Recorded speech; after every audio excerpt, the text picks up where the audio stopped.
Governor candidate Wildstar, awesome. You made it. Hello, sir. Today is our regular meeting. Nice jacket, by the way. Our regular Calexit Congress meeting. We have Governor candidate Nickolas Wildstar, Robert Stark. Other members are coming in, and of course, our special guest that I'll get to in just a few minutes. Of course, we have the recall candidates debate at 1 o'clock. That's the recall candidates debate at 1 o'clock, where you can see people like Governor candidate Nickolas Wildstar performing with 10 other registered recall candidates with a randomized series of questions. Nobody knows what's going to happen. Nobody knows who the star of the show is going to be, and that's exactly the way that we wanted it to be, to provide information directly to you, the public, because that's what we do here at Yes California. We make sure to have the most important conversation that California can have, the one typically the news won't touch at all. We're going to get to our special guest, Professor Keith Preston, on the topic of Pan Secessionism in just a few minutes. I'm going to do an introduction. Then we'll have a discussion with Professor Keith Preston on Pan Secessionism to around 12:50.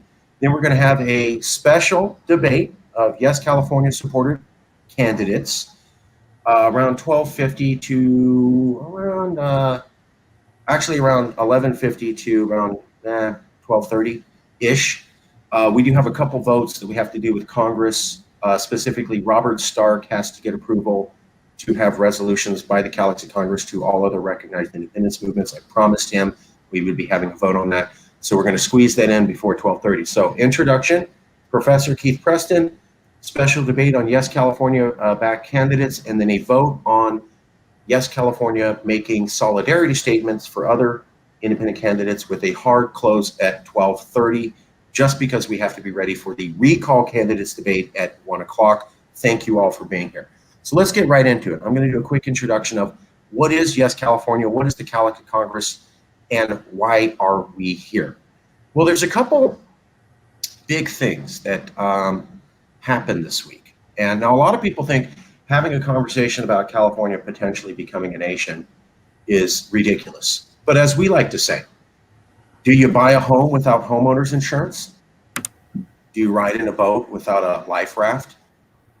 Do you build an earthquake country without any thinking about what to do about an earthquake shelter? No one does that.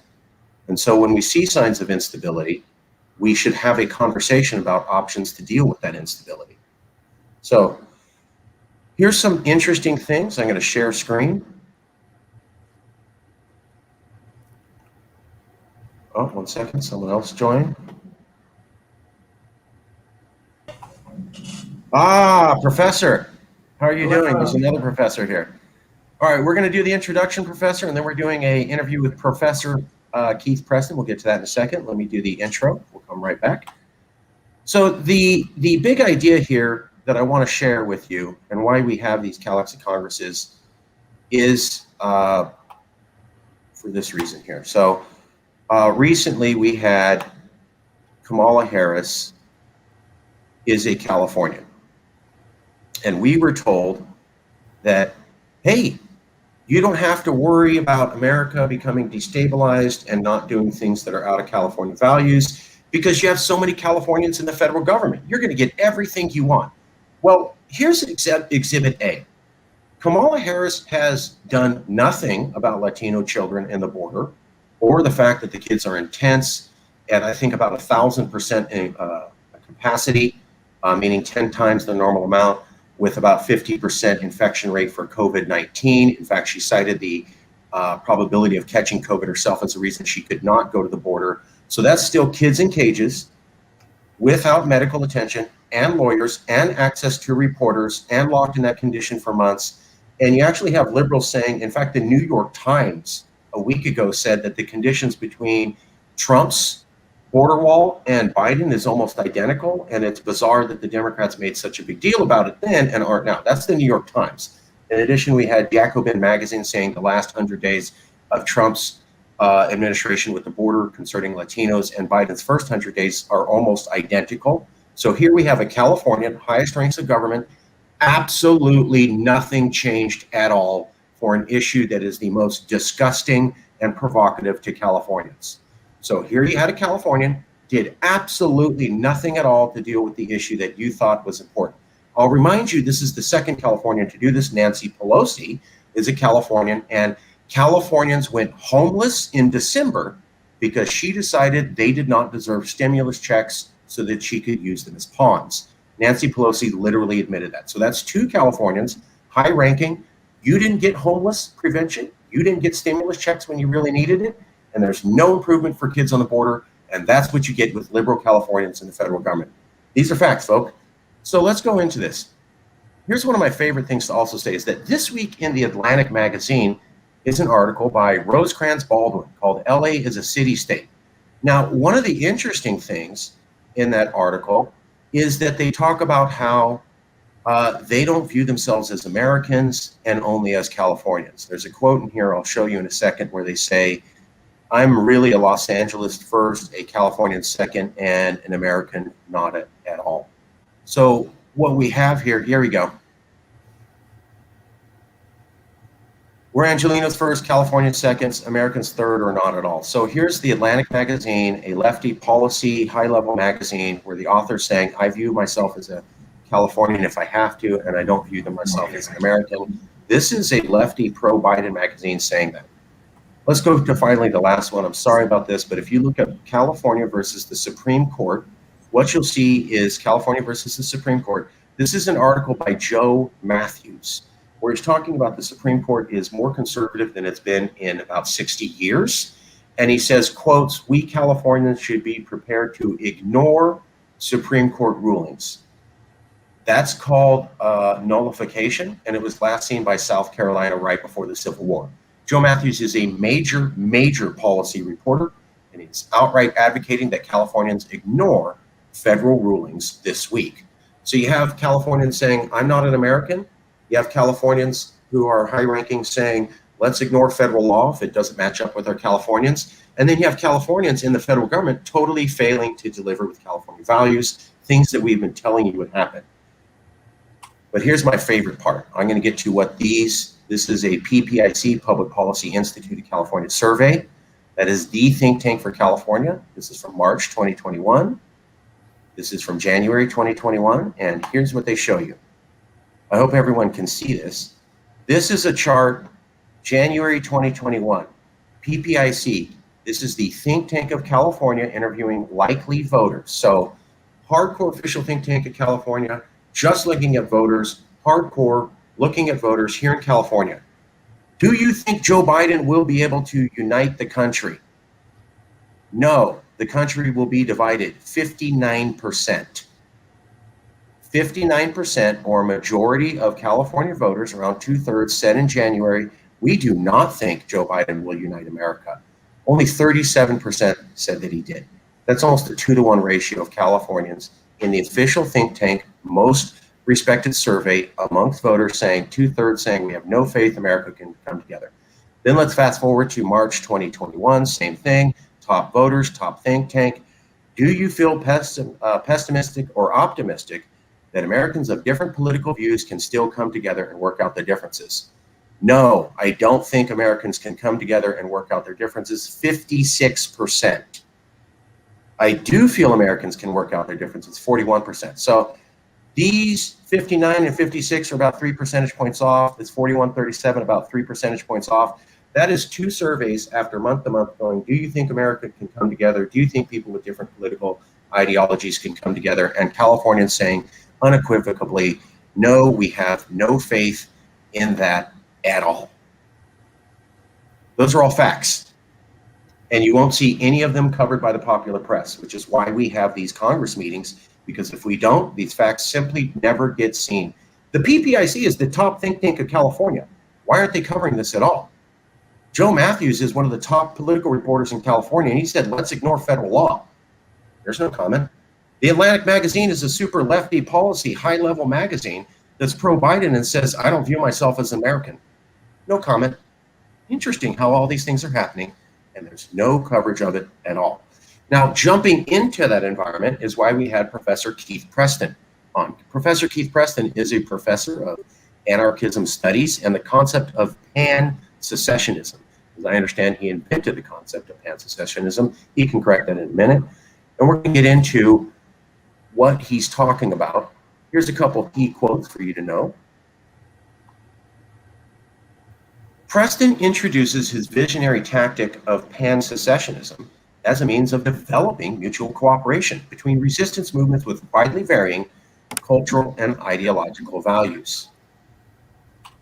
He talks about a coalition of those across the political spectrum who want to carve out separate self-governing political enclaves free of American government and imperialist control.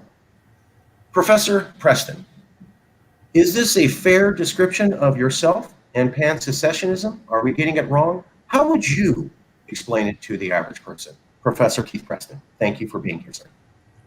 Well, the quotation you just cited, I don't know what the source of that is, but yes, it's a fairly accurate description of my viewpoint. The concept of Pan Secessionism is something I developed a good number of years ago, largely just through observing political conflict, not only in the United States, but in other parts of the world, and noticing that in many different places you would have systems of power, regimes, governments, whatever, that were unpopular among the people to which they were subject. At the same time, it always seemed that one of the things that always prevented people from mounting any kind of effective political opposition was that there was never any agreement as to why they should oppose an existing system of power and what the alternative might be, or what they might want to replace it with. For instance, if you were to do a survey or a questionnaire or whatever of Americans today, you could certainly find a great deal of discontent among Americans as to why they don't like their government. But then you would get a vast range of opinions as to why they don't like their government. So we have a situation where really nobody likes the system here in the United States, but then nobody can really disagree or agree on why they don't like the system. I mean, they think the system is too liberal, it's too conservative, it's too friendly to the religious community, it's not friendly enough to the religious community, it's not doing enough to help migrants, it's doing too much to help migrants. There's all kinds of huge range of opinions on that topic. And of course, that leads to the issue of there's no agreement on alternatives. There are people who certainly disagree with the existing system, but then they want to have a government that is much further to the left or much further to the right, or is somehow meets their perfect definition of what a centrist government would be. Of course, on the margins, you have more extreme viewpoints, people who are in favor of communism and fascism and anarchism and radical libertarianism and all kinds of ideologies. Now, I started noticing issues like this, as I said, many years ago in the United States and in other parts of the world. And the concept of pan-secessionism was about breaking up overarching state systems and creating systems where different cultural groups or ideological groups or economic or ethnic or religious communities, whatever, could achieve some degree of self-determination.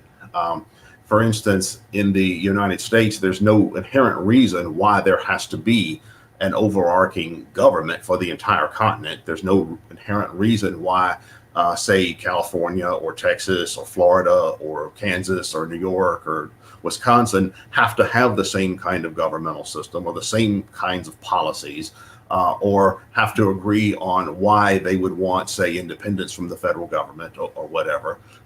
Instead, it's possible to approach it from the angle of, well, okay, you have these kinds of differences, but that's okay because different people can go their own way. So let's say if California became independent, certainly California would probably pursue certain kinds of policies that, say, an independent Alabama would not, and that's okay. And there doesn't have to be agreement on that. There doesn't have to be agreement on that. It can be more of the question of, well, we'll go our way and you go our way, you just stay out of our way and we'll stay out of yours. So it's a fairly simple concept.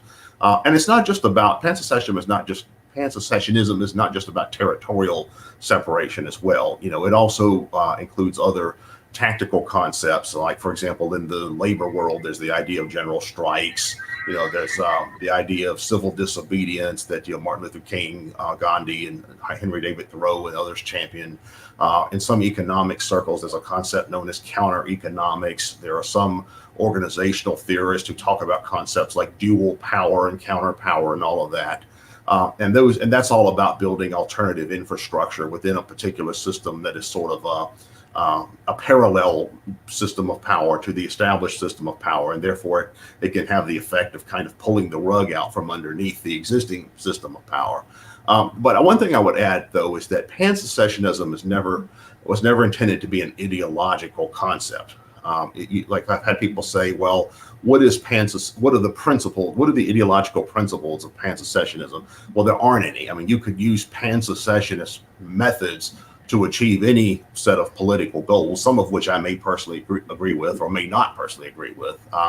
So it's merely a tactical concept. Just like when we talk about different political tactics, we say, well, there's voting in elections, there's protests and carrying protest signs, there's civil disobedience, there's in some countries they have revolutions or whatever. All of those are political tactics. None of them necessarily reflects any one ideology. You have people from all kinds of ideological perspectives who use them. So that's in a nutshell what pan-secessionism is. There's a few quotes I'd like to read, and if you could tell me something. Pan secession. I don't know what I'm getting feedback.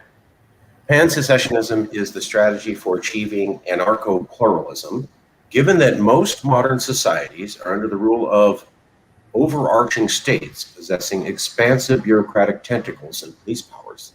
The simple territorial withdrawal of regions and unification of the central state by the secessionists would seem to be the most practical and comprehensive method of a chance for change. Is that an accurate description of the goals of pan-secessionism, Professor? Yes.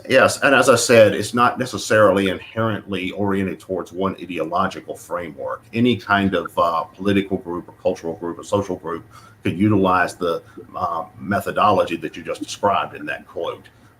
But it's more about the idea of simply separating yourself from some wider overarching system of power. And persons of any kind of cultural background or political background could theoretically pursue these kinds of actions. Now, I'm personally interested in the concept of anarchism as a philosophical and ideological construct, and that overlaps to some degree with this concept of pan-secessionism that I developed. Although pan-secessionism, like I said, is a tactical and strategic concept, not an ideological one. So, anybody anywhere could theoretically be a pan-secessionist, irrespective of their position on, preferred political philosophy or positions on topical issues. But it's simply an idea, well, okay, you have people under the rule of a particular system they don't like. How do they avoid that? Do they engage in violence? Do they try to change the system from within? Do they vote for candidates in elections? Another alternative is to simply leave and declare your autonomy from the overarching system that you're a part of, that you reject. Now, that's not to say that there are not problems with that as well, from a practical perspective, but that's what the concept means. So if things are getting bad and people are getting very angry at each other, and you have a large body of people and they just can't seem to make it work and they can't get along anymore, the options are vote to try to get your way, start shooting at each other, or perhaps a peaceful divorce down to the level of governments where your most fits your particular ideology of what you like in that region. Is that a fair assessment? Yes, it is. Increasingly in the United States, we're in a situation where different political factions view each other as existential enemies. I know a while back I had a student from Jamaica, and she and I were talking about Jamaican politics, and she was saying, well, in Jamaica, the bulk of political conflict is mostly between the rich and the poor. You have the poor predominantly in rural areas who need infrastructure. You have the rich, they don't want to pay taxes. So it's sort of a class type of conflict that you find in that country. But she pointed out, she said, here in America, nobody agrees on anything. Americans fight about everything there is to fight about. So there's no consensus about shared values. And we increasingly see that in the contentiousness of our elections, where the losing side in an election simply refuses to recognize that the other side won. We saw that in 2020. We also saw it in 2016. And in both of those elections, the losing side was, pushed a narrative that the other side cheated. Whether that was true or not is a separate question. it's just as important what people believe as what actually happened. If you have a society where half the people believe an election was stolen, whether it was or wasn't is beside the point. It's if that's what people believe, that's what's going to motivate them to act. And that in turn creates an existential crisis between contending forces. And when you have people in a society who view each other as existential enemies, it's hard to have a common political system because there's no shared values. There's no consensus about what the basic values of the system are. For democracy, for example, to work, there has to be some underlying principles. There has to be some agreement on what democracy is. There has to be some agreement on how a democracy would actually work in practice. There has to be agreement on what the end goals are of the wider society. There can be differences of opinion, vast differences of opinion on how to reach some of those, but there has to be some common goals as well. When you view the other side as merely mortal enemies, as existential enemies, that's impossible to do.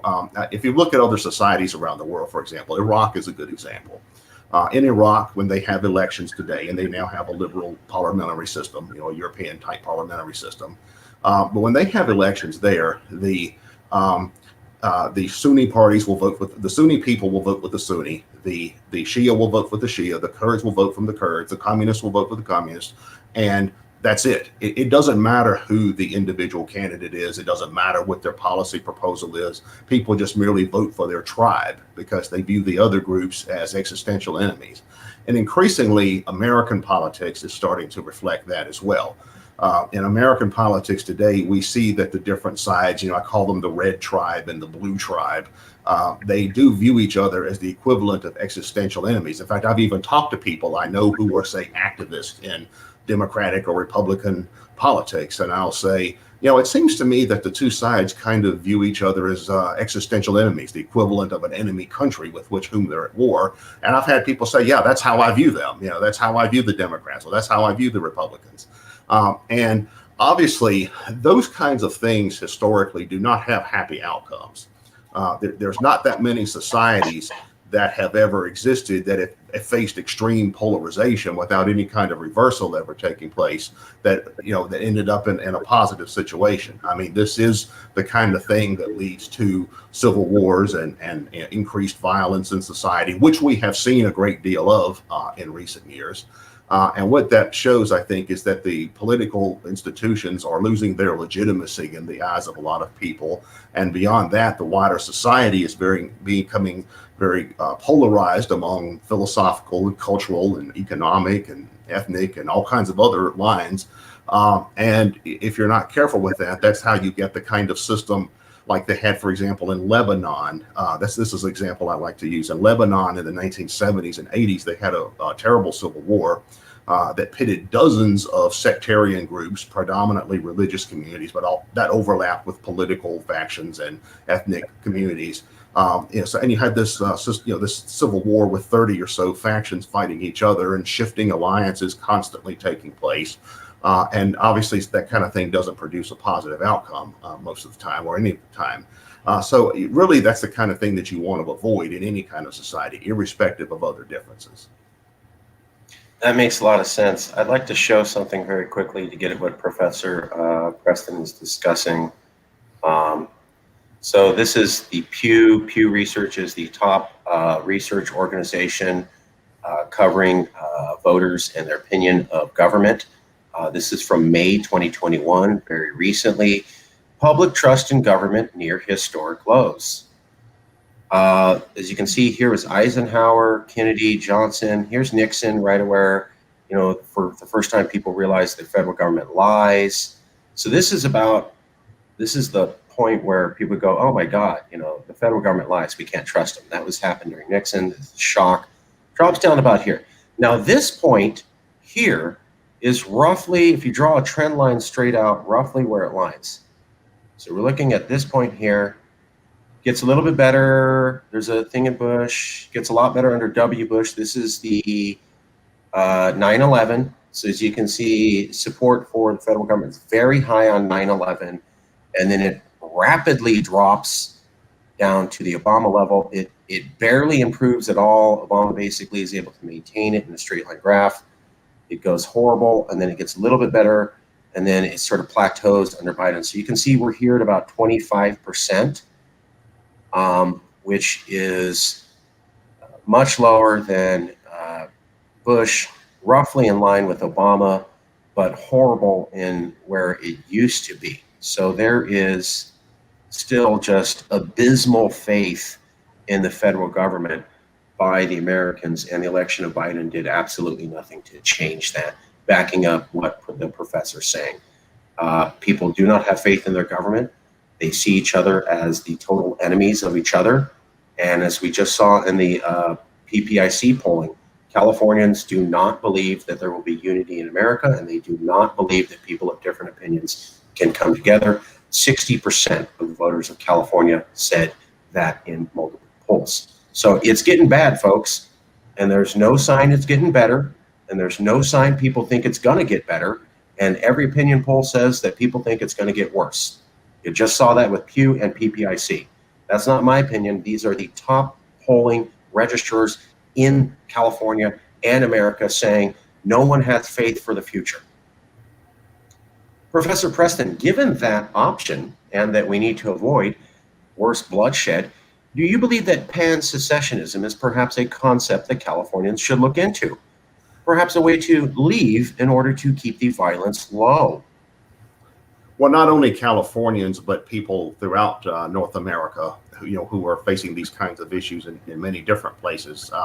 You mentioned the issue of nullification, where you had an individual who said, well, if the Supreme Court or the federal government issue rulings or establish policies that are objectionable to Californians, that Californians should simply nullify those laws. We've already seen examples of that in different places in the United States. One example is the sanctuary cities. We've seen situations where localities have decided that they find elements of federal immigration policy or the treatment of migrants or whatever to be intolerable. So you've had different states or different, primarily I think cities that have established these so-called sanctuary cities for migrants, where they do not cooperate with federal immigration authorities for whatever reason. We've also seen that in the case of marijuana laws. We've seen that while marijuana is still illegal at the federal level, we've seen that a number of states, in fact, I think at this point, close to a third of them, have essentially nullified federal marijuana laws. And now many states have legalized or decriminalized marijuana, not only for personal use or for medical use, but even the sale of marijuana in some places has been legalized. Another issue is the Second Amendment. The pro-Second Amendment groups in different regions have declared either their county or their state or something like that to be a Second Amendment sanctuary. In fact, you can Google this and find a map of Second Amendment sanctuary states or cities or counties, and these are places where the local government says they're not going to cooperate with federal gun control laws. Or I know I live in Virginia, and here we had a situation that's interesting because Virginia used to be a very red state. It used to be one of the most conservative states in the region, in the country. And because of the growth of the Northern Virginia region, which was the area just outside of Washington, D.C., the D.C. suburbs in Northern Virginia, that area has become so massive that it's transformed the politics of the state. So now the Virginia has become a very blue state in the sense of always going for the Democratic Party, and now a lot of the policies that are being enacted at the state level are fairly stereotypical Democratic or liberal or whatever you want to call them policies. But then we also have other sectors of the state that are very, very deep red. I mean, they're as red as Mississippi or Alabama or any of those places. So they've started to say, well, look, we're not going to go by what the government in the capital city, Richmond, says. We're going to just do our own thing. And we've seen that expressed in the form of these sanctuaries, Second Amendment sanctuaries. And I've seen people talking about this kind of stuff on a smaller scale than other places as well. I've seen both pro-life and pro-choice people on the abortion issue say that they want to have anti-abortion sanctuary counties or pro-choice sanctuary counties. I even saw somebody talking about this once for sex workers. They want to have a sex worker sanctuary county. I don't remember where that was, or maybe it was a collection of places. But the point being that there are people all over the political and cultural spectrum now who are starting to use these kinds of ideas, for the reason being they don't recognize federal authority as being legitimate, or they don't recognize the state authority as being legitimate in some circumstances, or they view the government as being under the control of their political or ideological or cultural opponents. So I think we could expect a lot more of this to start happening in the future as our society continues to become more polarized. I don't see any reduction of this. I mean, I know of no trend that indicates that our society in the United States, if we are even a singular society, I see no evidence that polarization in the United States is ever going to decrease in the foreseeable future. If anything, to what degree does the existing framework allow for freedom of association? Well, when you say freedom of association, we could look at that from a lot of different angles. I mean, do you mean freedom of association in the private sector, in the nonprofit or independent sector, in the political sector, in the sense of, say, actual political secession by states or localities? Do you mean some combination of those? Yeah, broadly, all those categories, like your stance, the existing framework, and are the taboos against to the degree that there are taboos against it.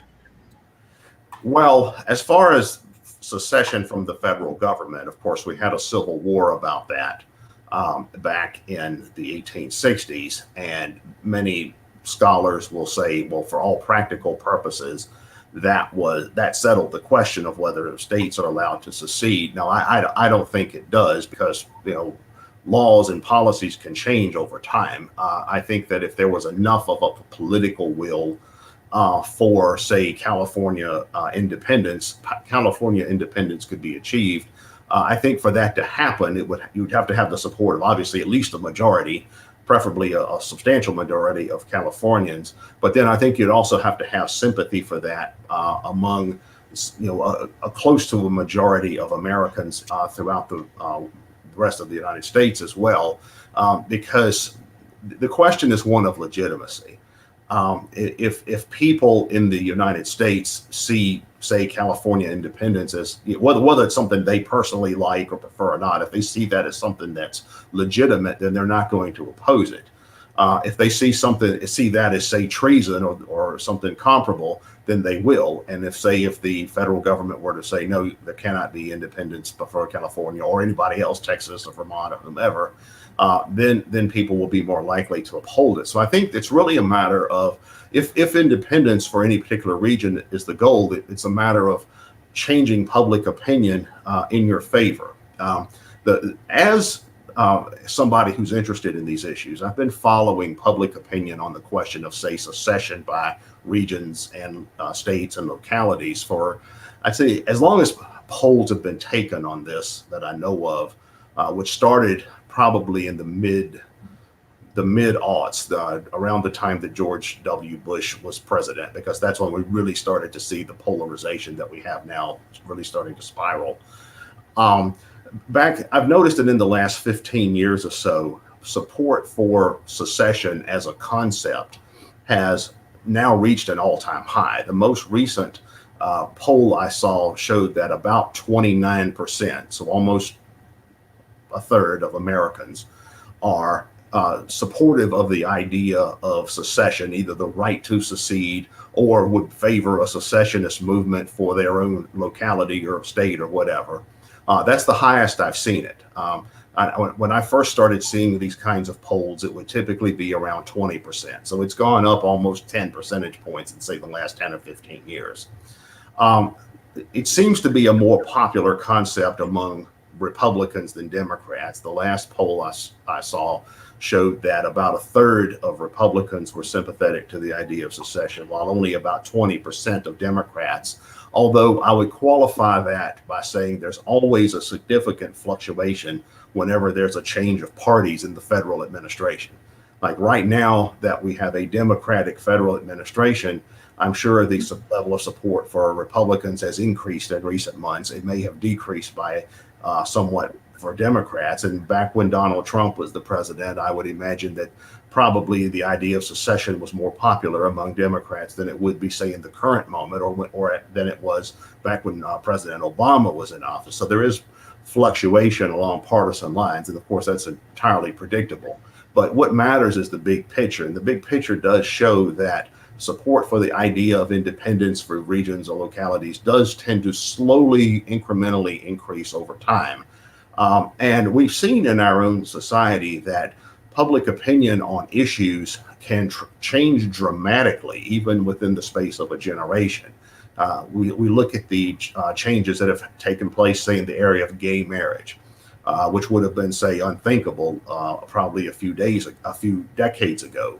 Or if we look at changes in attitudes on race relations that have happened over time, or if we look at changes, say, when it comes to legalizing marijuana, as I was discussing earlier, we do see that there can often be very rapid changes in particular societies over very controversial topical issues. So I really think that if different localities or regions or whatever states are going to be independent, then changing public opinion on these matters is really the core issue that needs to be worked on. If I could point something out real quick. So in 2016, the legal analyst for MSNBC and CNN News, right after Trump was elected, backing up what you're saying, Mr. Preston, Professor, the reality is that if California really wanted to, it could probably just leave the United States. It would be an unconstitutional, illegal act, but what could Washington really do about that? Just to make sure that you understand the significance of that phrase, let me show you this real quick. That came from CNN. On November 11th, 2016, the day Trump was elected, by Danny Ceballos, CNN, and he is their legal analyst and the legal analyst for MSNBC. So we have, right when Trump is elected, the legal analyst for two major networks saying California could do what the professor's saying. It could just leave. Maybe it's unconstitutional. Maybe it's legal. Maybe we're not advocating that here at Calexit, but it could do it. The legal analyst said that live on TV. No one rebuffed him. No one said he was wrong. And that's 4 years later, not one person. Professor, a question on Pan Secessionism for Professor Keith Preston? Yes. At what point do you think, for example, in the Texas versus White Supreme Court decision, I believe of 1871, that said that is usually held to say that secession is illegal, but it does say in the decision that a state can secede with the permission of the other states. It does not specify if that's a majority of the states or whatever, but of course the Constitution allows anything basically to be done if you have 3/4 of the states to ratify an amendment to the Constitution. So do you have any polling data that would suggest that there might be able to get 38 states to agree to a secession and these are either state legislatures or state conventions? And do you have any polling data that would show anything about if that number could be reached?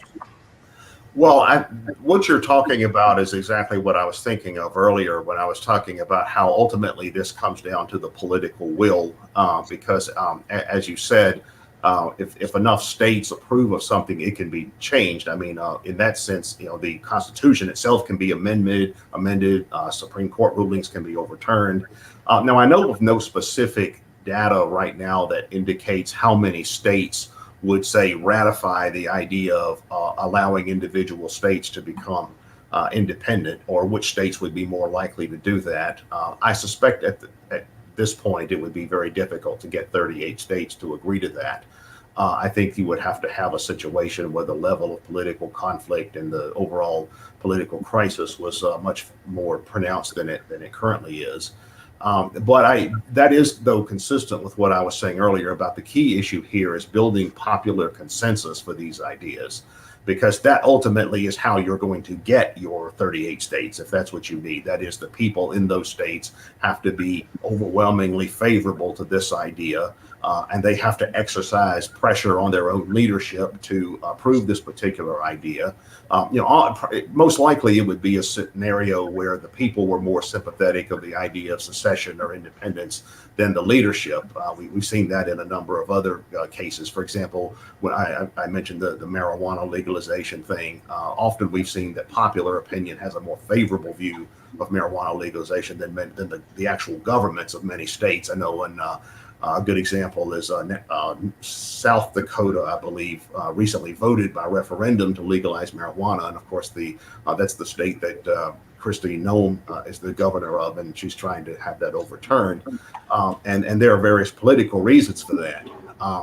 So I really think that, as I said, changing popular opinion on this question is really the key issue here, because I think the way to frame the argument is people need to be presented with the question of, do you want to live in a society where everybody fights with each other and hates everybody else all the time over everything? Is that your vision of the kind of society you want to have? Do you want to have a society where things are continually spiraling to the point where civil war is increasingly likely? No reasonable person wants to live in those kinds of conditions, or wants to have a society that functions in that way. And the alternative is what we were talking about here, which is the idea of different people, groups, communities, states, localities going their own way and creating whatever kind of society that they wish, but on the condition that they recognize the right of other societies to do the same thing.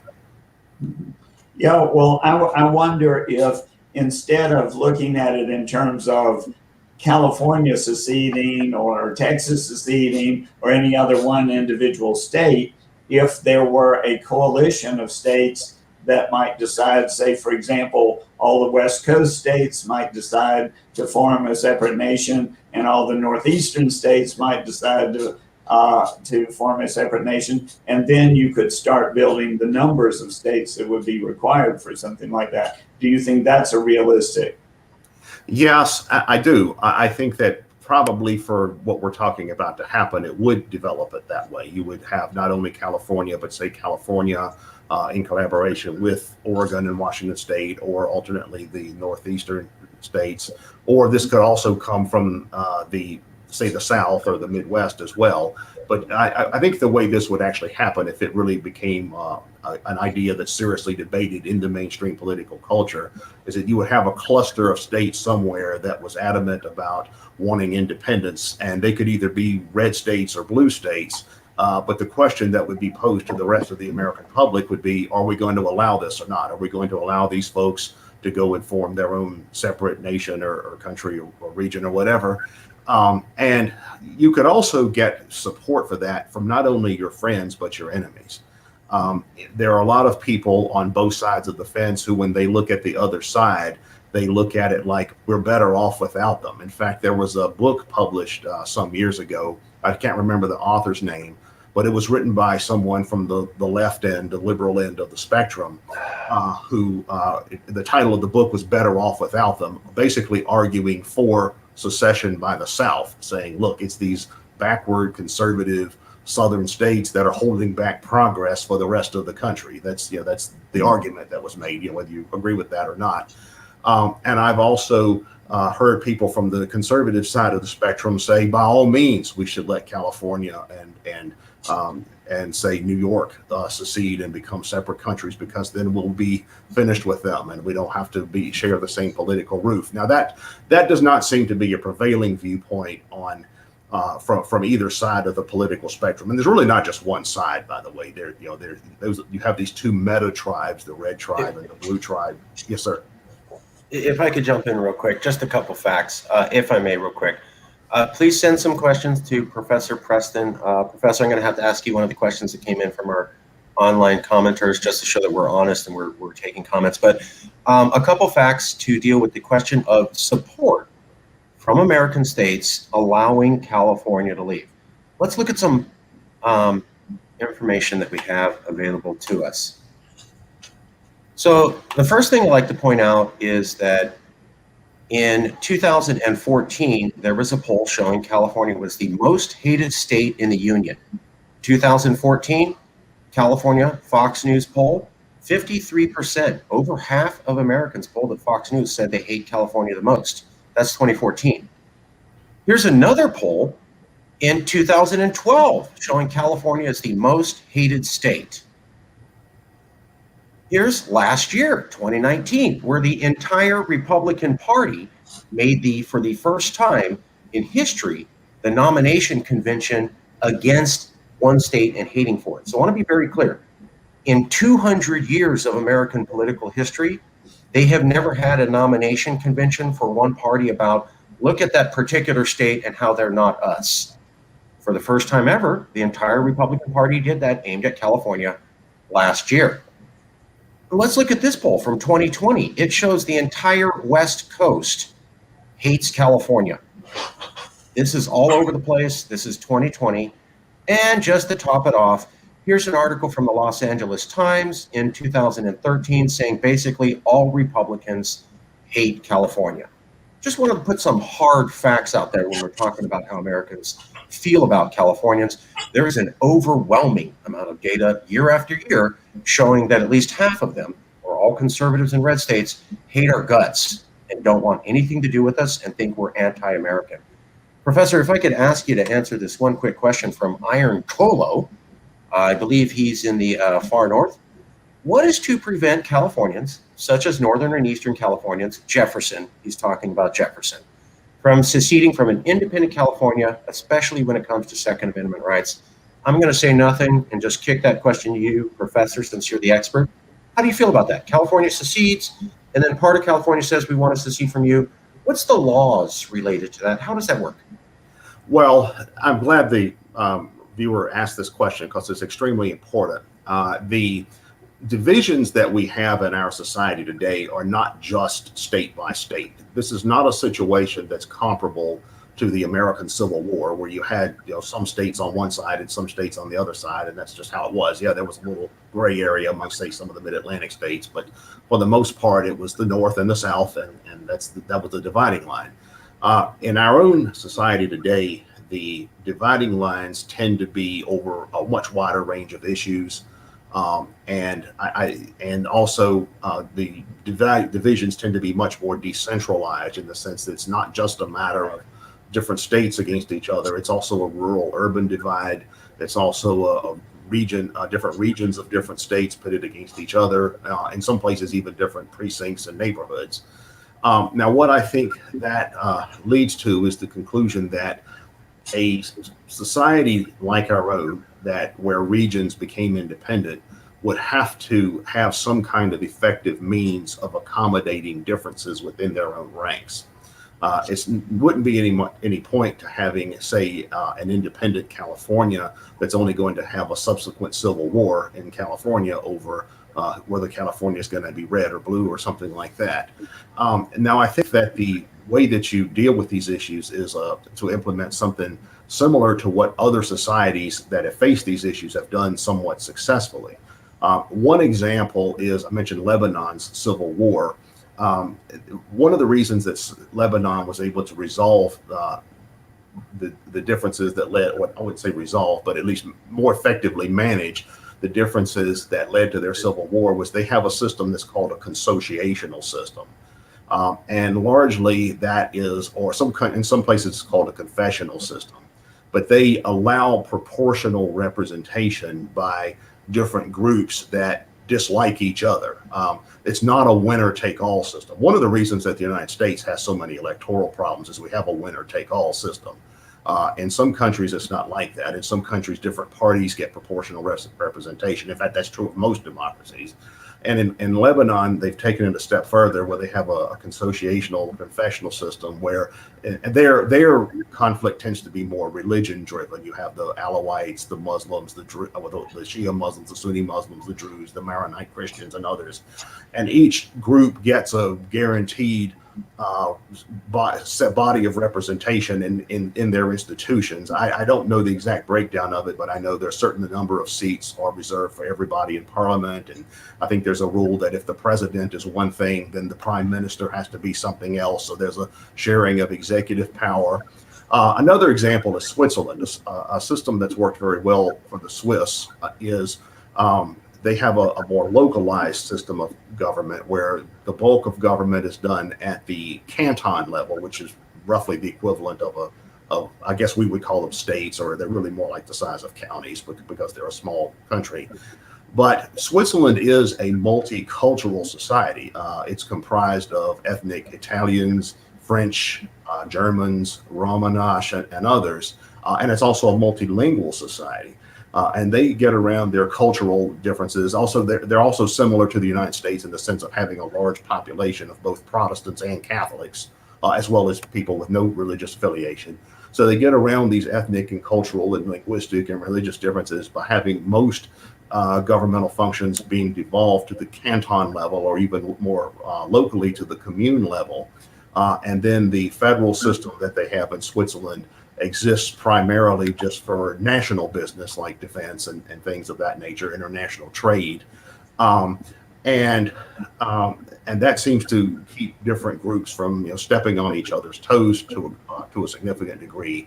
And I think you would have to have something like that in, say, not only in an independent California, but these issues that the viewer raises are certainly an issue in my own state. Here in Virginia, as I mentioned earlier, we have the same kinds of conflicts between the very liberal Northern Virginia areas and the coastal areas, and then the very conservative, more rural and westward areas in the state. So you would have to have some method of accommodating these kinds of differences, whether it's going to be local control, whether it's going to be a power sharing agreement, whether it's going to be some kind of proportional representation. Those issues do have to be addressed in that way. I find it interesting that some of the countries that don't, most of the world looks like they follow proportional representation looking at this map, most of the planet. Here's Belarus, one of the worst dictatorships.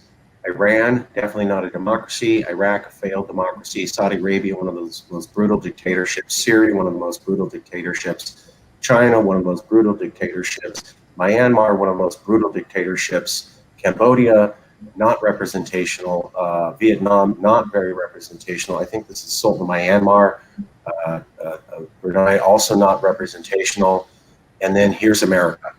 Now, yeah, there's Canada and Australia and England, but what an incredible group of people to be associated with some of the most brutal dictatorships on the planet, when most of the rest of the countries on Earth don't do that. So interesting company for America to be keeping when most of the rest of the modern world doesn't do anything like that.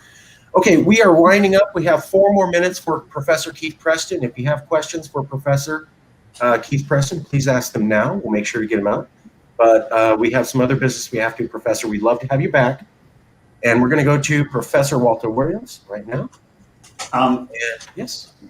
Yes. What extent do you think it's a matter of, it seems to me that I hear a lot of political pundits always talking about, oh, we need to talk with each other more, and we need to come together in agreement. And, I'm thinking back to 1860 and 1861, where that was precisely the approach of like the Constitutional Union Party in Kentucky and somewhat in Maryland and Virginia, where they just, were saying, oh, if we just talk it out, we can resolve our differences. And then most of the majority of the South and the majority of the North, just said, no, well, we can't resolve these differences. At what point do you get, is there a way to tell when a society is getting to that point where they're not going to be able to resolve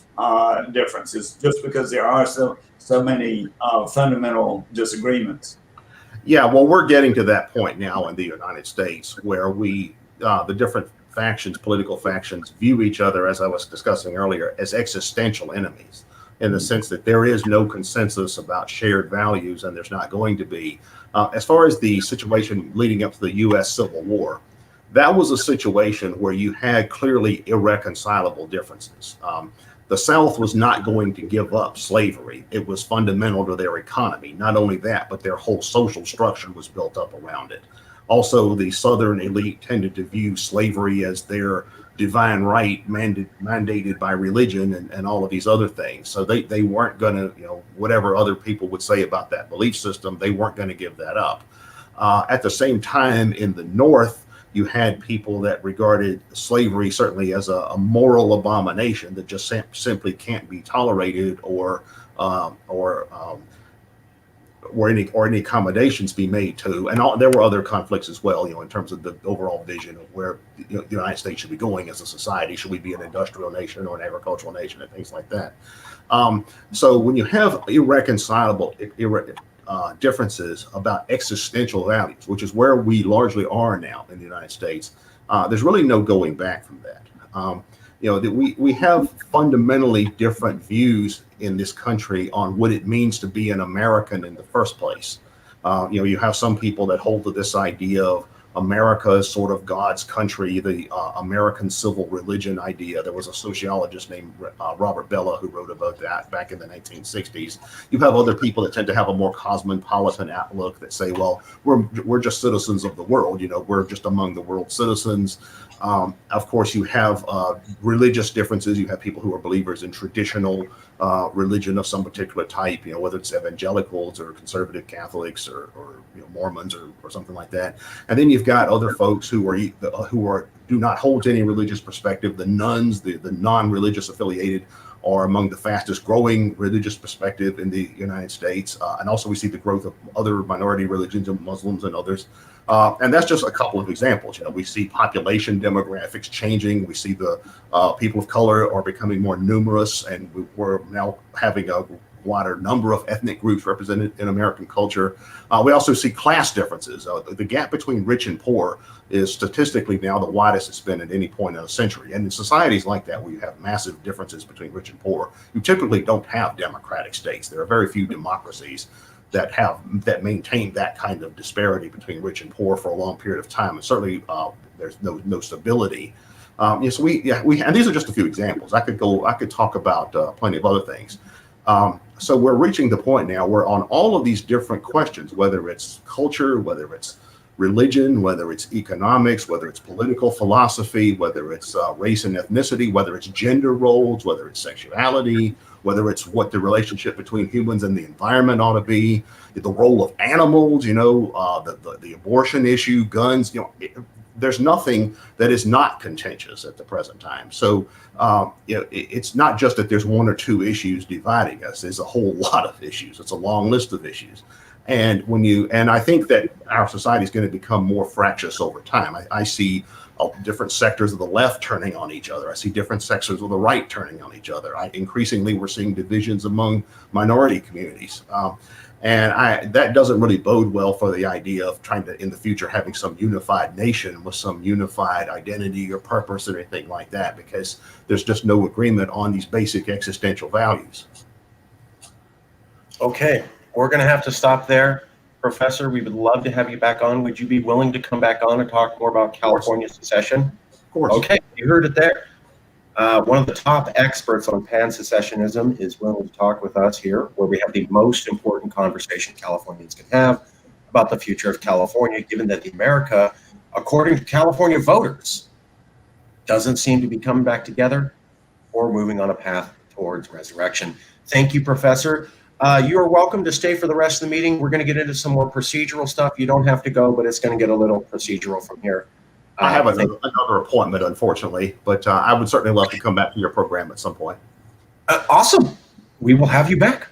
And thank you, Robert Stark, for hooking this up. All right. Thank you.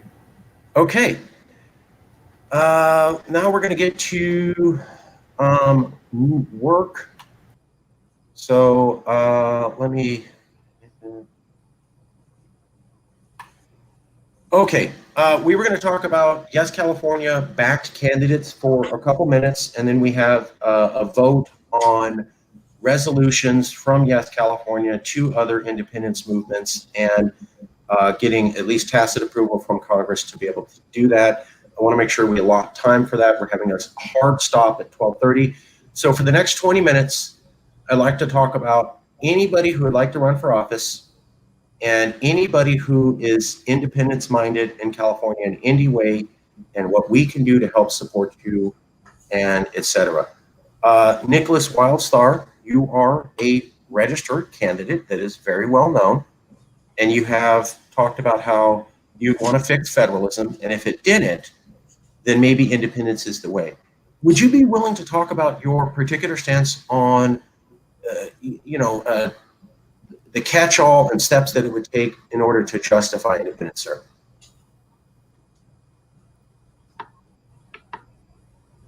Pardon me. I missed the question there. Sure. So my understanding is that your campaign has said, hey, I'm big on federalism. I'm big on less federal control, which we love here. I'm big on Californians making their own decisions because I'm for pro-local control. And if I would try to fix the problems in the interface between California and the federal government. But if that was not possible, then I would be willing to look at more independence. Am I summarizing this correctly? And whatever I'm not, could you please correct for the audience, sir? How do you view this issue? What needs to happen? And how do you think is the best way to frame it for Californians? Governor candidate Nickolas Wildstar.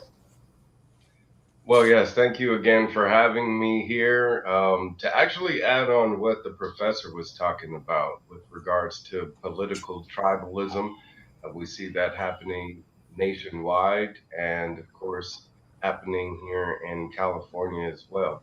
The growing divide between these political parties, I've seen myself with the Democrats and I guess development of the Democratic Socialists of America and them having their clashes, as well as the right, the Republicans, and I guess the new identity of the Trump Republicans now clashing with those people that again see themselves as being more of a traditional Republican. So this tribalism has affected the people of California and our opportunity to unify and come together. Seeing as, again, we have an ethnic makeup that's really very reflective of diversity, and we need to have politics that reflect that as well and respects that. But unfortunately, because of that political divide happening due to the national um, messaging of both of these political parties, that has now created even more separation with those political parties here in the state. So, although a lot of people aren't involved in the political parties themselves, that tribal mentality, like we're mortal enemies that the professor was talking about, has heavy influence. So I'm doing my best as a candidate to step into that role as a mediator to say, hey, we have a happy medium here to where we again can do our best to make sure that we're speaking on issues and dealing with issues that we both can agree on. You know, dealing with homelessness, dealing with reopening our businesses and getting our economy going. You know, and of course, paying attention to what's happening in our environment. So those are issues we can unify around. And like the professor also pointed out, with regards to us making a stance against the federal government, we've done that with our marijuana laws, we've done that with our immigration laws, and we should continue to do that with any laws that we, the people of California, feel like would benefit us the most. We recently just had a judge overturn the assault weapons ban, and now we have a governor, objecting against that. But it's more in line with the people of California and what we want and how we would like to live our lives, which is liberated and freely. So my goal as a candidate is again to present my campaign as an opportunity to bring together people on both sides of the political spectrum, or those people that don't feel like they fit it in and all, to get inspired to vote for a candidate like myself that's going to change the state of California and stand up for their rights against the federal government. Any questions for governor candidate, recall candidate Nickolas Wildstar? Post your comments. We will be feeding directly in questions for governor, recall candidate Nickolas Wildstar about any issue. Let's go to Professor Walter Williams. Questions for candidate Wildstar about the recall election and his plan to fix California. Professor Walter Williams. What do you think about the idea that Professor Preston just raised in his talk about maybe using the canton model from Switzerland, where a lot of issues are done, on more of a local level? And I'm thinking, for example, well, when people would be divided over abortion, I would say, well, if you don't believe in abortions, then don't get one. And let that be your division.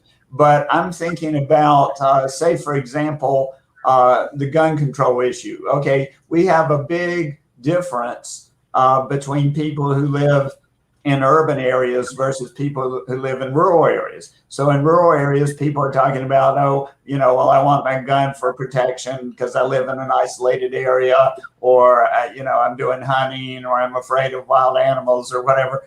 And then you have in urban areas a very different model where people are afraid of, somebody with pulling out a pistol and starting to shoot wildly into a crowd of innocent people and, stuff like that. And so we have very, very different places that people are coming from. If we're going to be talking about how to structure, say, an independent California government, should we acknowledge some of these differences and say, okay, well, then there would be certain issues on which we might decide to let local counties, say, for example, have some differences there. Do you think that's a workable model that he was talking about? Not necessarily. I would like to kind of stick to the blueprint that has been laid out for us by our nation's founders, and saying that we should be making sure that our government officials stick to the Constitution, since we are a constitutional republic. It's unfortunate that we don't have a government body that does. And as governor, that's exactly what I'll be doing to the state government here in California.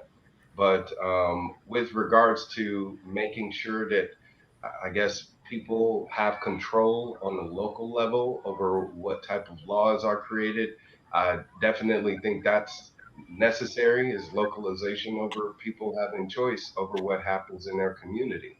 However, again, I don't think that it should violate someone's human rights, someone's natural rights, someone's God given rights, inalienable rights that should never be considered as something that should be infringed upon by other people. And well, I would hope everybody would agree with that. That's certainly an important point. But say, for an example, on an issue like gun control, do you think that there should be room for, one, say, a rural area versus an urban area, maybe having different local laws? Do you think that's workable or not? no, I think it's unnecessary, again, seeing as with the existing laws that we have, the possibilities of community violence, whether it be in the inner city or rural area, is still, a possibility. So I guess making sure that our government laws, our state laws, actually reflect our constitutional rights, which is we have the right to bear arms. There isn't any, dictation as to what that may be. If I wanted to walk around with the crossbow, then that's is me bearing arms, and would that be limited by government? Would that be a felony? Are they going to tell me which kind of arrows I can carry, etc.? So we need to make sure that we again are having a government body that just focuses on the fundamentals of our existence as human beings. And I look at it as more so as being a opportunity for one to defend themselves. It's a self-defense issue. So we shouldn't be restricting one's ability to defend themselves in any situation. I could continue. I Well, don't know. so does that mean you're against gun control then? I am completely against gun control. Do you think local areas that are afflicted with a lot of gun violence, that those local areas should have the ability to restrict gun ownership in certain ways? No, they should not. Every city, every county, and every state needs to recognize each individual's right, natural right, human right to protect themselves. And that should never be restricted in any way, shape, or form.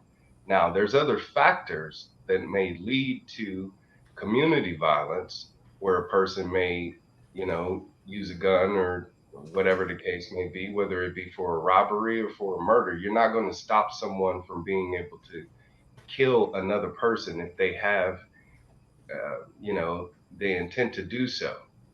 So whether it be with a gun or a knife or whatever the case may be, what is it about that individual, that one person, that is making them feel that way? So I think we need to focus on the root issues of what may cause some of these incidents involving guns.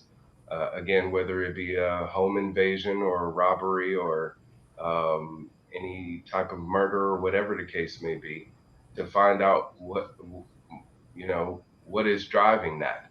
And if we can address that, the majority of the time it has to stem from poverty. So if we improve the economy here in the state, we may see less um, incidents involving guns. Well, I Um, mean, you have examples of, say, countries like Australia or Cambodia that passed very strict gun control laws, and then violence rates went way, way down, and so people were actually, much more protected than in the country as it existed before gun control. So, I mean, I'm sort of two minds about this issue, but I do see that there are other countries that have significantly reduced violence levels by having comprehensive gun control laws. yes, but they've also had incidents of police abuse against people of the community using their guns. So where you have one group that has been disarmed by their government officials, people that they hire to do a certain job, which is to disarm them, they're then using those arms against them. That is exactly what we do not want here in America. We've already experienced that before in the past, um, and that led to civil wars in this country. So, a civil war, and we don't want it to lead to another. So, if we want to make sure that people are able to, the average person is able to defend themselves against tyranny, whether it be from abroad or in their own backyard, then we should not be restricting their ability to protect themselves. So even though the focus may be on these small incidents regarding somebody shooting somebody because they want to, steal their car or, steal some money or whatever the case may be, focusing on disarming an entire population because of that one person is idiocy, especially when you again want to transfer that power to a small group of people who then will have all of the all of the weaponry that they need to exterminate the majority. We never want to be putting ourselves in that position. Well, Period. we've got more killings by police in this country than any other country in the world. I mean, it's just astounding how many people are killed by police every year, and in this country, and in a lot of countries that have gun control, the police don't even carry weapons. Or, for example, in Germany, I think recently I saw a statistic that police fired their weapons, like in all of the nation of Germany, they fired their weapons 52 times during an entire year. Whereas in the United States, we kill thousands of people every year by the police. So I'm just wondering about disarming the police as well. Well, I believe that cities like Sacramento are doing their best to prove themselves to be a model for the rest of the state by, I guess, requiring that all police officers now only use deadly force as a last resort. I think that would be the best way for police officers that are armed on the streets to be able to approach the situation. But police departments are hired by the city. City officials and city representatives, city councils, people in the city can lobby for their police departments to not be armed, to not use deadly force at all. And since again they are not government agencies, the only ones that would be put in that position to ultimately enforce the law of the land, which is the Constitution, is our sheriff's department, and those sheriff's department will be under my advisement, under my authority, and I will again be making sure that those sheriffs across the state uphold the United States Constitution and the California Constitution. All right, we have another question for Nickolas Wildstar. The question is about police reform. So Elliot Axelman asks, what is your stance on removing qualified immunity for the police so that they are held completely accountable for any deaths that they cause? How do you feel about that issue, Governor candidate Nickolas Wildstar, for the recall election? I completely agree with Elliot. The best way to make sure that police are being held to the same standards as everyone else, which is if you use a weapon to harm someone, then you have to deal with the consequences of that. So removing qualified immunity would do that. It would be a step in that direction towards making sure they are being held accountable for their actions, as well as removing the Police Bill of Rights, which is a Bill of Rights exclusively for police. It's just as it sounds. Police Bill of Rights. You can look it up. But we need to remove that so they can be held again to the same laws and standards that we the people are. I also will be requiring that all police officers carry liability insurance. That way, if there happens to be any incident regarding a police officer, and abuse against someone, whether it leads to their death or not, any lawsuit settlement comes out of their own pocket instead of taxpayer pockets. And you have a lot of people of the community that are supportive of that idea because they feel as if, of course, with the need for the police to be there in their community, they just want to be able to entrust in them to protect them instead of feeling as if they're being threatened by their very presence in the community. So we want to improve the trust between law enforcers and the people that they're protecting. And the best way to do that is just again by raising that level of standard to say, we will expect this level of conduct from you, or else you will lose your job. Another thing I plan on doing is making it to where if a officer is involved in any type of incident, matter of fact, the three strikes you're out type of a rule with regards to complaints is removing their credentials altogether, since they have to earn those and go through excessive training to be credentialed. If they indeed um, commit three violations of that, then they will lose that credentialing and won't be able to work in law enforcement in the state of California. So these are a few things I do plan on implementing because I do believe, again, police departments do provide a value to the community. I think there's more free market ways to where cities could possibly shift to a more localized, more community-based policing, department. But with the ones that exist now, those are ways that we can again make sure that they're being held accountable. Okay, and that is it for this segment. We have a few minutes before our hard stop here. We have to go to. Thank you so much for coming out. We have to go to a vote. Everybody's please welcome to stay. But we have to move to a vote about Calexit Congress approve of solidarity statements to independence movements.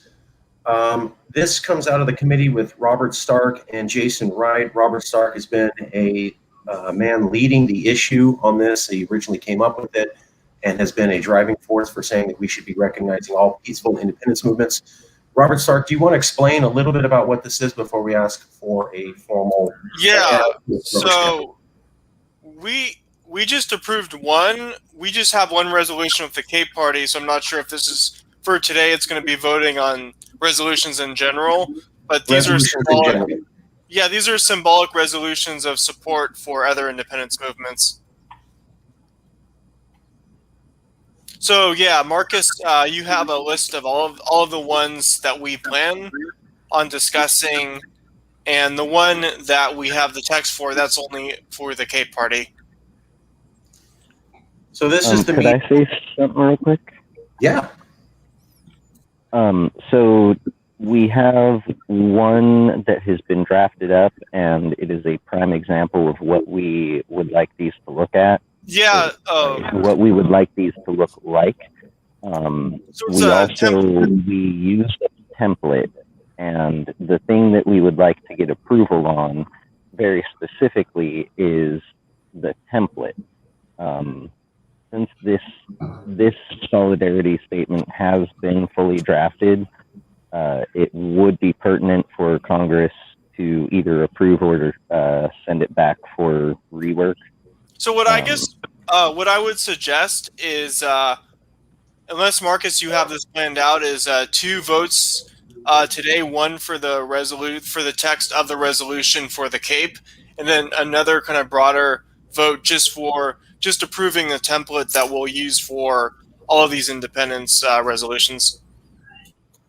I'd like to do the approval for the template because I think the Cape Party, basically, if we approve the template and the premise, then we're almost there.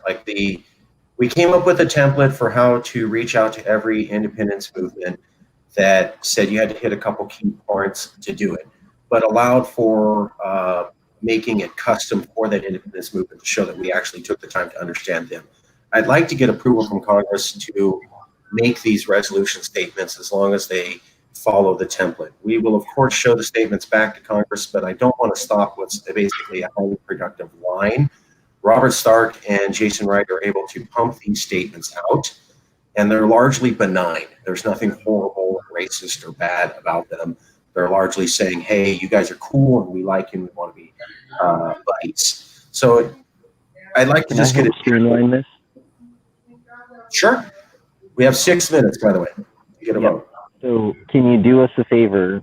Can you, one, just quickly go over the template, right? Because it says who, and then a little sentence or two of what we're talking about, right? If you could read over the template, show the template, and then immediately go into the resolution for Cape that provides a very visible example. And that way we can see the template and a finished product. And then Congress could then please decide whether or not we like this template. And if we do, then we can just start busting out the resolutions all in the form of this template. So here's the template, and here's the resolution for the Cape. So the section in bold is what that's supposed to do. The phrase underneath it, not in bold, is the actual text for the CAPE. If you take all the not in bold segments, that's the entire CAPE presentation. All the bold sections are not in the CAPE presentation. They are simply to explain what's going on. So the model is roughly this. To whom? Address who you're talking to. And then say, we respect your movement. Then say, we have similarities between our movements, so that they know that, why we view them as a partner, not just pure politics. Like, we've actually taken the time to look at your movement and we can see identities, similarities between us. Then we say, hey, we have solidarity. You and I are facing, since we're similar, we're both facing the same problems to getting independence. We support you emotionally, not directly, and we support that your movement is done legally and peacefully. So we're not saying that we are tied to their movement. We're saying that we emotionally recognize them and we want to be supportive, but we stop short of saying full independence backing. And we also remind them that we are committed to peaceful independence and hope they are too. We then finally remind them that if California were independent, we would be allies. So to whom? We respect your movement, identifying similarities between our movements, talking about similarities in opposition, pointing out that we emotionally support them, and that we are committed to peaceful independence, and that if we were independent, we would be allies. The script for the South Africa independence thing goes like this. This is a speech for the Cape Party, which seeks an independent nation made up of the Western and Northern Cape regions of South Africa, and to all peoples of the Cape region of South Africa on behalf of the Calexit Congress. We admire you as a friend and sister nation, holding shared values such as a fellow quest for independence and for equality of all peoples. We also recognize the similar traits, including your Mediterranean climate, geography, and diversity, and as a hub of economic innovation and international trade and tourism, and unfortunately, economic servitude, that you, like us, are paying an unfair tax to the larger country because of your economic success. A larger nation that controls you and is undemocratic with one-party rule rather than our two-party duopoly. Because of this form of unbalanced rulership over you, the people of the Cape, and your government does not respect your diversity or the fact that your citizens are being robbed economically and culturally. We at Yes California Calexit Congress wish you the best on your struggle for independence in a peaceful democratic referendum like the ones we have planned out here. We look forward to strengthening the ties between our lands and the peoples once the people of California and the Cape have had a successful vote for independence as independent nation states. That is the outline. That is roughly what it looks like. We have about 2 minutes and then I gotta go, I'm sorry. Are people okay with this and could we move forward? Question from the professor. Again, I'll remind everybody, hard stop at 12:30. Professor Williams. In general, I'm supportive of this, but I'm a little bit uncomfortable if we have to say that we are supportive of your independence movement, because there might be cases where we don't support a particular independence movement. Like, let's say, for example, it's based on something that we would find repugnant, like ethnic divisions or something like that. Is there a way that we can acknowledge another movement without getting ourselves immersed in their local politics, where we're taking one side versus another? If I may take that question, Yes, it all comes down to our stance on legal peaceful. Must be peaceful, must be based on legal, right? There must be some sort of law that can be used peacefully to ensure these means of self-determination, right? Well, when you say legal, are you talking about legal within the context of that nation? I mean, legal system. Well, just because a nation's overlord may say that, oh, self-determination is illegal, it doesn't mean that there is no legal precedent for those people to use. There would still be a thing called the United Nations and international court and international law, which does say that self-determination is legal, and it's not only legal, it's a right of all people.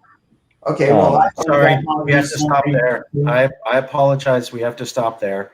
Out of time, got to get prepped for the recall debate.